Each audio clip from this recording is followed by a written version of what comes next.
William Collins presents Food for Free by Richard Mabey. Read by Courtney. Preface to the 50th Anniversary Edition. A few years ago, at a hotel in Cumbria, I was offered a dessert topped with hawthorn berry froth. It was an ethereal and pleasantly tart ingredient, but I couldn't stop myself chortling in disbelief. Here was a wild fruit on the just about edible list, included not just on a restaurant menu, but elevated into the glamorous conceits of fine dining. How times have changed for foraging.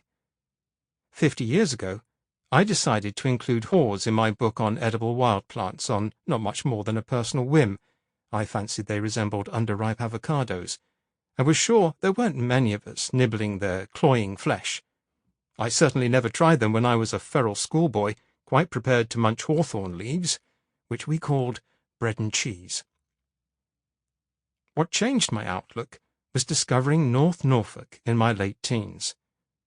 A gang of us went there for weekends and summer holidays, camping out in Blakeney Harbour on a converted lifeboat called, for reasons we never fathomed, Dilemma X. We spent the daylight hours bird-watching and running wild on the marshes, and the evenings doing experimental cooking in Dilemma's cramped galley. Some novel ingredients found their way in.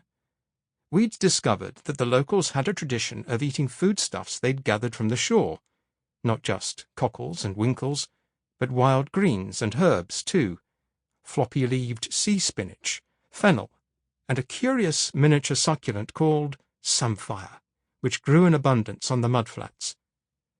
They had vivid, tangy, unfamiliar tastes, and we were all captivated. But I soon found myself more deeply immersed. I'd been scrabbling around looking for a subject for a first book, and suddenly it was all there, on a plate, so to speak, a guidebook to wild food plants.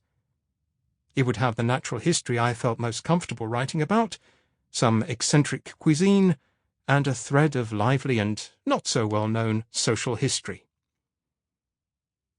Over the years that followed, I began doing serious field research.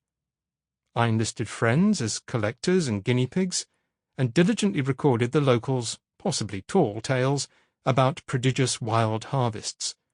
The time a bus had been hijacked to take in a whiteout of field mushrooms on a grazing marsh, the sprig of samphire that had grown 6 feet tall after a flood tide had washed sewage into the creeks and been hung up in the pub like a prize fish.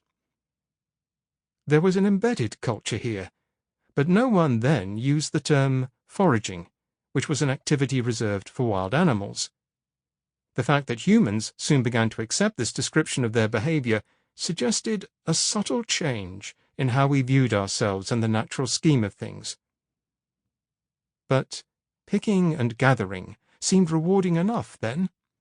I had blissful days out on the flats, prowling about like a modern hunter-gatherer, with a pair of binoculars round my neck and a string bag over my shoulder, and chancing my luck with the succulent shore plants that came to be known as sea vegetables. When I got back to the village, I was renting a cottage in Blakeney by then, I tried to do something inventive with the weeds du jour, and washed them down with a bottle from the Wine Society. One thing was clear for me. Foraging wasn't a route to macho self-sufficiency. Back at my permanent home in the Chilterns, I read everything that might be remotely related. Old herbals, accounts of the stomach contents of Neolithic burials, extravagant Victorian cookbooks. I chanced on a recipe for a 16th-century ale punch made with roasted crab apples in Eric Linklater's novel Poet's Pub, and wartime advice from the government about how to make mushroom ketchup. Most helpful were the then Ministry of Agriculture's booklets about poisonous plants, which pushed me towards a policy decision about research. I would try anything that wasn't officially toxic.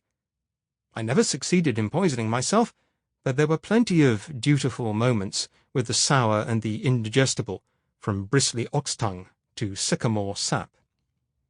Which forced me Sample complete. Ready to continue?